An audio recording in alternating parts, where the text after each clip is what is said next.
I'm Soha Romeih. I'm a consultant of adult congenital heart disease and the director of Advanced Imaging Lab in Aswan, as well as I'm a lecturer of cardiology in Tanta University.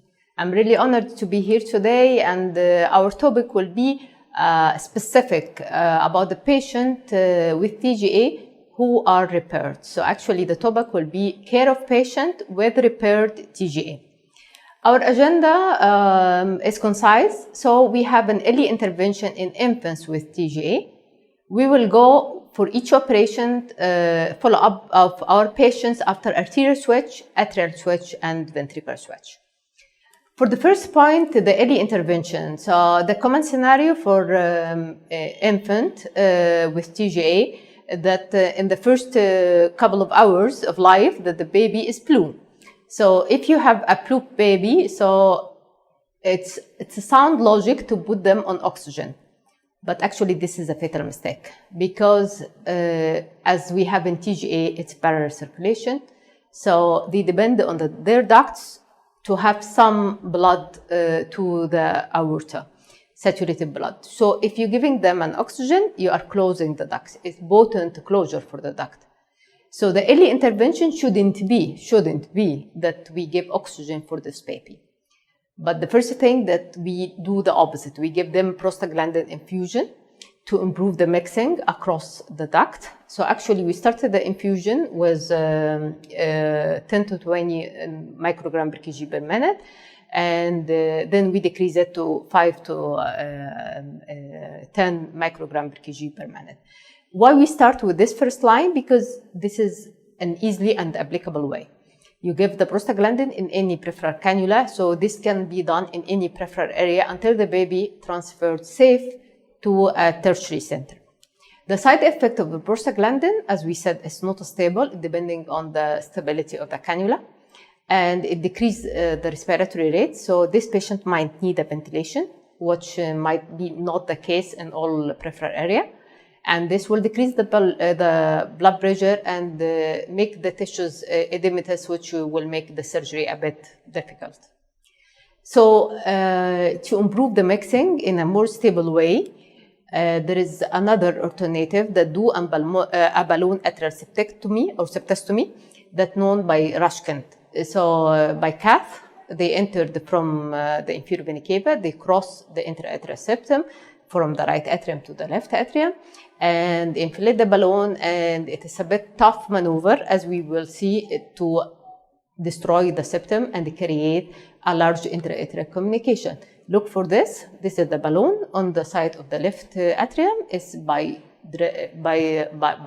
force dragged to the right atrium, and we have after that a nice communication between the right atrium and left atrium. The good aspects about having balloon atrial septostomy, it's stable. So once done, the baby getting some improvement of the mixing, and the baby will be not cyanotic anymore and ready to be transferred. For the TGA operation, actually we don't have one operation. We have different operations. So the scenarios will be for TGA with the intact ventricular septum. Sometimes we have TGA with VSD. Sometimes we have TGA with VSD and with LVOT obstruction. Remember that LV is given to the pulmonary. So when we said left ventricular outflow tract obstruction, it's not aorta, but it means that we have a pulmonary stenosis. So what is the option? The best option to have for the first and second, to have an arterial switch. So if you have a TGA with the intact ventricular septum or with VSD, the first option is do an arterial switch. The second option is to do an atrial switch. For the third group that we have TGA, VSD, and pulmonary stenosis, so we are not able to do an arterial switch. So it's better to do a couple of operations. We will talk about one as a representative operation for them. It's a Rastelli. So the TGA operation, the first one, arterial switch, what they do in that, they transect the arteries above the valve. That's why we need a good pulmonary valve and a good aortic valve to be switched with each other. So the aorta is transferred posteriorly, and the pulmonary artery is transferred anteriorly, and with the Lecomte maneuver, that the branches of the pulmonary artery is crossing the ascending aorta. And the second operation will be atrial switch. As you see here, the aorta is anteriorly, and the pulmonary is posteriorly, and the aorta is coming from the right ventricle, and the pulmonary is coming from the left ventricle. So nothing have been done to the great vessels. What we switch, actually, we switch the venous flow across the atrium. So look here, the superior vena cava and the inferior vena cava will go through baffles or conduit or tubes. We call it baffles, but they are synonymous to each other. So superior vena cava and inferior vena cava will be directed to the ventricle, who is giving the pulmonary artery to the left ventricle, and the pulmonary veins will go by diffusion to the ventricle, which supply the aorta. So desaturated blood finds its way to the pulmonary artery and lung, and saturated blood finds its way to the aorta. Sometimes, as we said, if you have LVOT obstruction, so we don't switch the arteries, we don't switch the atrium, but we switch the ventricle. So look here on the most right one. So actually the aorta is coming from the right ventricle, but here we make a lung baffle between the left ventricle and the aorta, the red dots. So actually the left ventricle now is connected to the aorta, and that tube or that white conduit is connecting the pulmonary veins to the aorta. So we call it ventricular switch or Rastelli. So we will go through the different operations, and we have to ask for the operative notes or ask for the details, aiming to follow this patient up. So in the echo assessment, we will go for assessment of the ventricle, left ventricle and right ventricle. And we will go to assess the outflow tract for each of them, so LVOT and the RVOT. And we assess the aorta and pulmonary valves and peripheral pulmonaries and coronaries. If look for each operation, we will start by the arterial switch and look what is necessary to be examined and what not. So we have our list. We have here left ventricle, right ventricle, LVOT, RVOT, and aorta and pulmonary arteries and coronary arteries. So what we have here, we have a patient that have an arterial switch. So first of all, the aortic valve became an pulmonary, and pulmonary valve became an aorta. So we have to check for the new aorta and new pulmonary. And the coronary arteries have been reimplanted from the pulmonary to the new aorta. So this could affect the function of the left ventricle. So this list will be reduced only for these points. We have to check for the left ventricle because we are afraid that the coronary reimplantation affected this one. And as we said, we have new aortic valve and we have new pulmonary valve. And both the pulmonary arteries have been dragged anteriorly and they crossed the aorta. So we have Lecomte maneuver. So we expected that pulmonary arteries might be affected. And of course, the coronary is reimplanted. So we have to check these 4 points. If we check for the complication that we expect an early postoperative complication, and we have something intrinsic in the operation, and we have late complication. The early postoperative complication that we could face in a patient with arterial switch is coronary or elevated pulmonary artery pressure.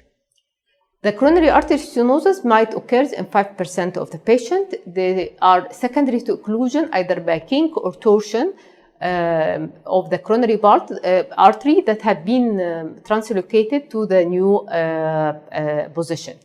Actually, this obstruction might be one of the most cause of early mortality after switch.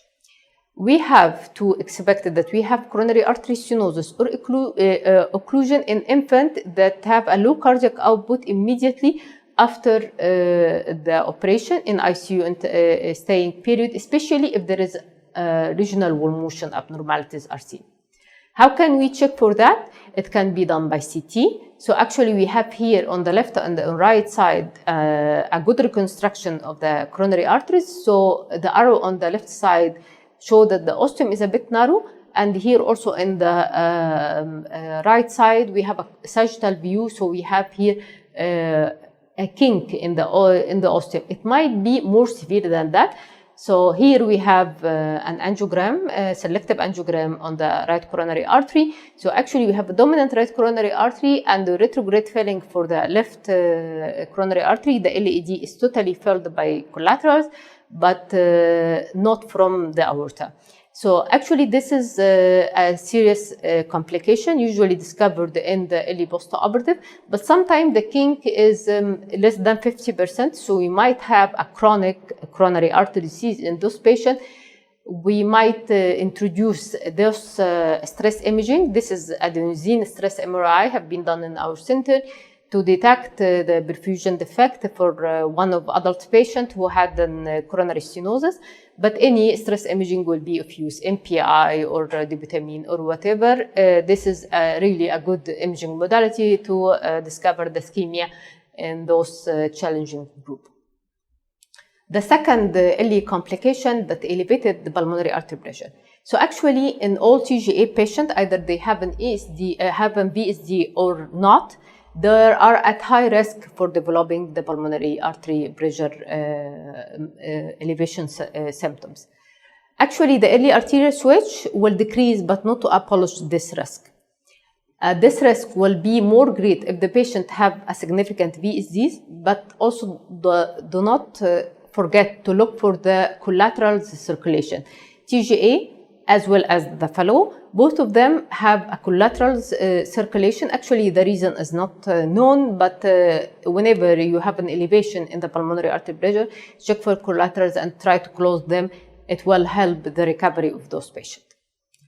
If we look for the second group that we have here, this is by default intrinsic in the arterial switch. As we said, the aorta is not the usual aorta, but this is the pulmonary, have been used as new aortic valve.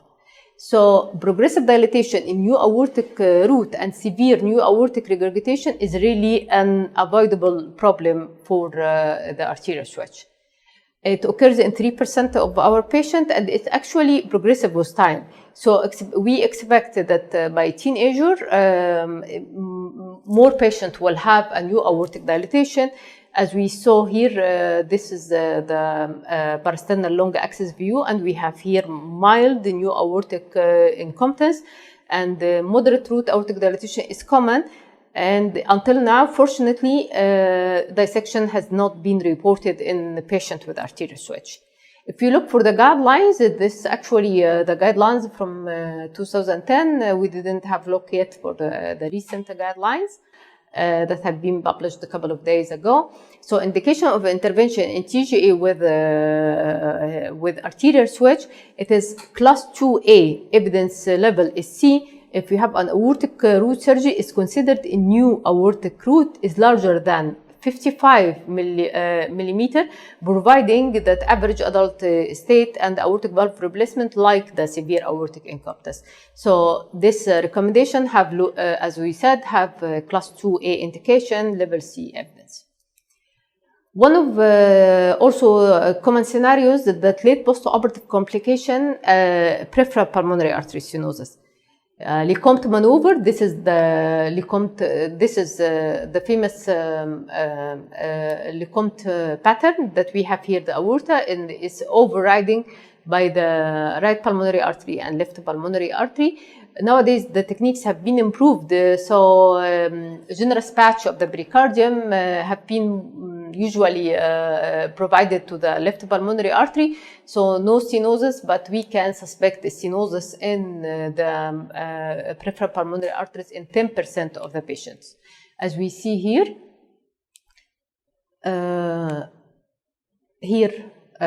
another patient that he had a severe stenosis on the left pulmonary arteries. The previous one had smooth left and right pulmonary arteries. and this one showing that the right pulmonary artery have a laminar flow when we compared by the left one is really stretched and stenotic.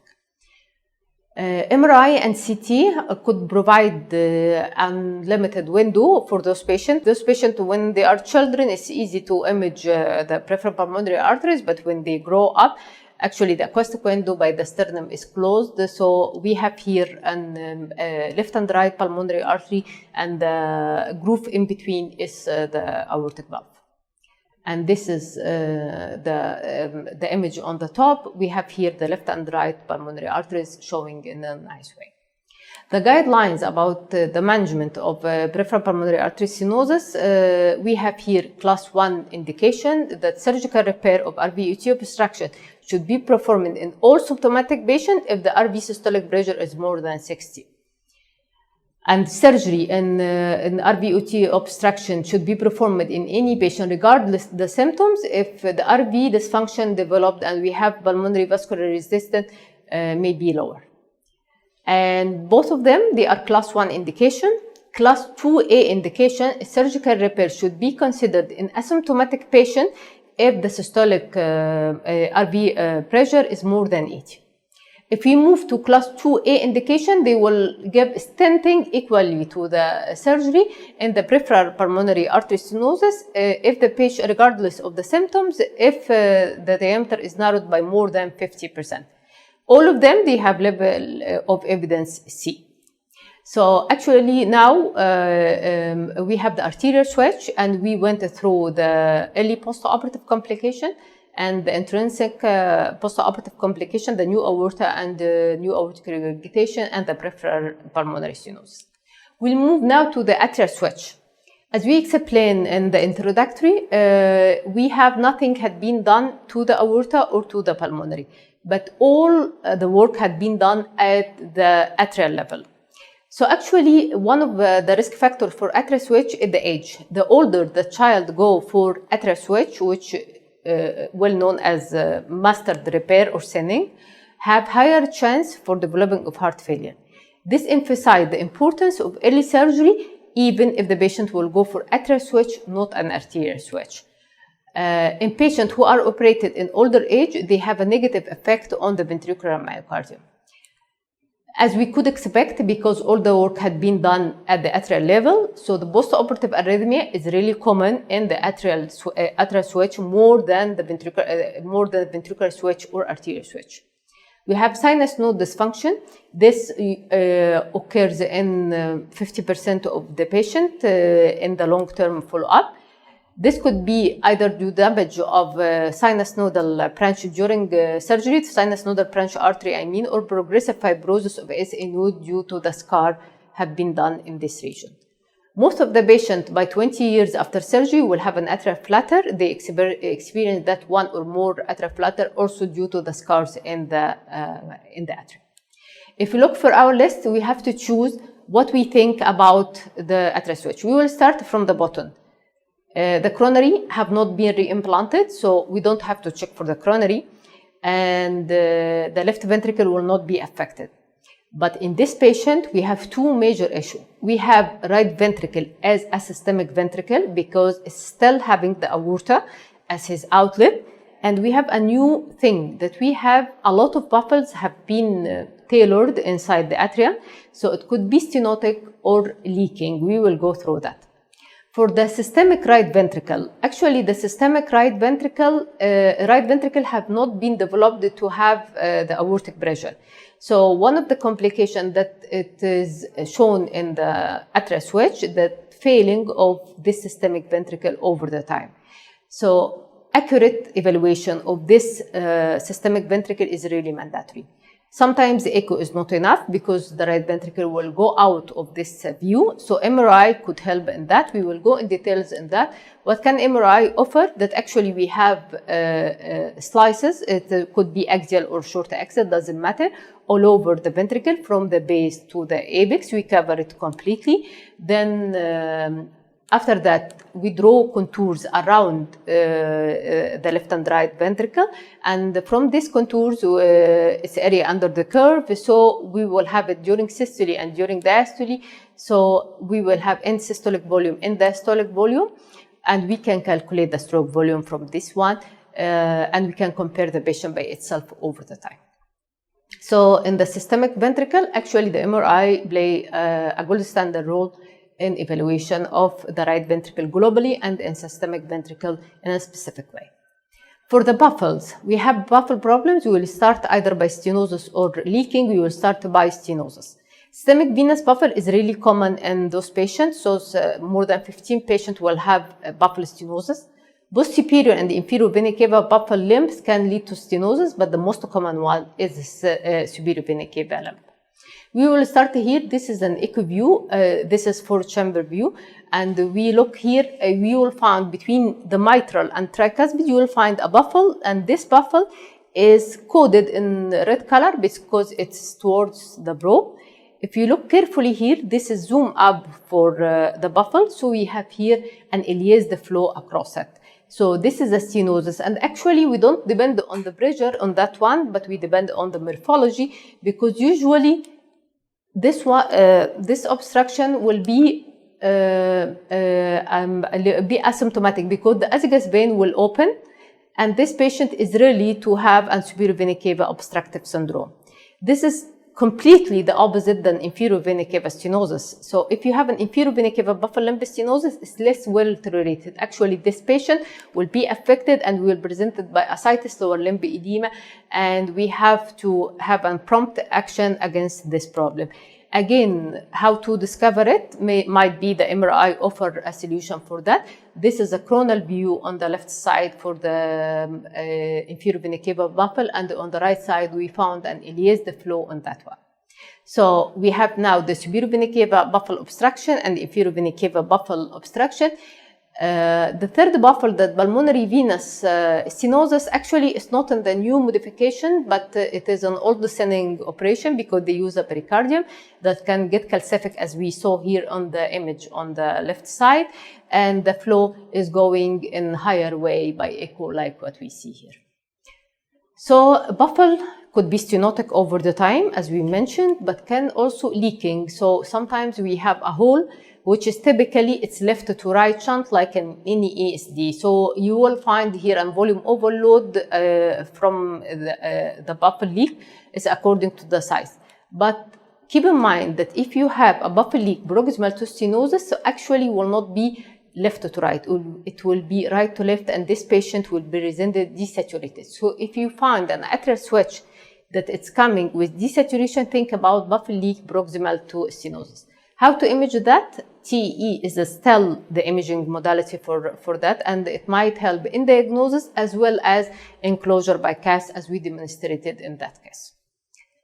Okay, now the last portion of our lecture, how to check for Rastelli operation. As we said, we sometimes call it Rastelli operation, sometimes we call it ventricular switch, as we donate that we leave each thing in the heart as it is, but we switch the ventricle. Again, we think about this list that we go through it. So we start from bottom. We didn't transfer the coronaries because aorta is our aorta. So we didn't transfer anything for that. But what we did a long baffle across the LVOT. So the LV might be affected due to the LVOT obstruction. So we have to check for the left ventricle, and we have to check for the LVOT of this ventricle. And we bought a conduit. So the Rastelli patient does not have any normal pulmonary valve, but they have a prosthetic conduit that might have affected the pulmonary valve and the RVOT and the right ventricle. This is an echo for a Rastelli patient. So we found here the left ventricle, and you notice here the non-contractile patch across the septum and the tunneled aorta to the left ventricle.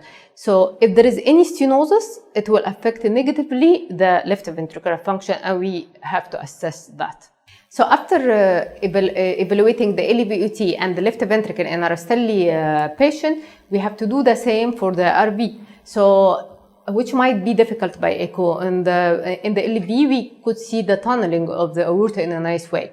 But in the RV, because it's just behind the sternum and due to the adhesion, you might need a cross imaging. This is a good example of how to use an MRI and a sagittal view. So look behind the sternum, you will find non-contractile conduit connecting the anterior structure, which is the right ventricle, to the pulmonary, and on the right one, this is the famous flow of the Doppler of MRI. This is the flow by MRI, and we have here stenosis. Something that we should be careful for that in the Rastelli patient, the conduit is calcific over the time. So plus that we have the well-known pulmonary stenosis that affecting the RV. Look for the bottom image. The RV is really dilated and hypertrophied, but also the calcific conduit eroded the sternum, and this is really a risk factor that whenever you do a cross imaging for a Rastelli or any RV to be a conduit, look carefully for the back of the sternum. Is it eroded or not? We are aware that this a time for percutaneous intervention, so this erosion of the sternum might be an obstacle to do that, and we referred this patient for a surgery, and she had a nice new homograft. Risk factors for the Rastelli operation, actually, as you might imagine, is a redo operation. So actually, you put a conduit in the RV to the pulmonary artery, and that time or clock start ticking. By any way, you will redo that. But this some tips and tricks how to postpone it. So the older the patient, it's better to avoid redoing. So usually if the patient is more or older than 4 years, there is a fewer possibility to have this reoperation. Patient with low risk operation regarding the early mortality and reoperation for LVOT. And the conduit might be changed, as we said, regardless the techniques. It might be percutaneous or surgically, according to the experience.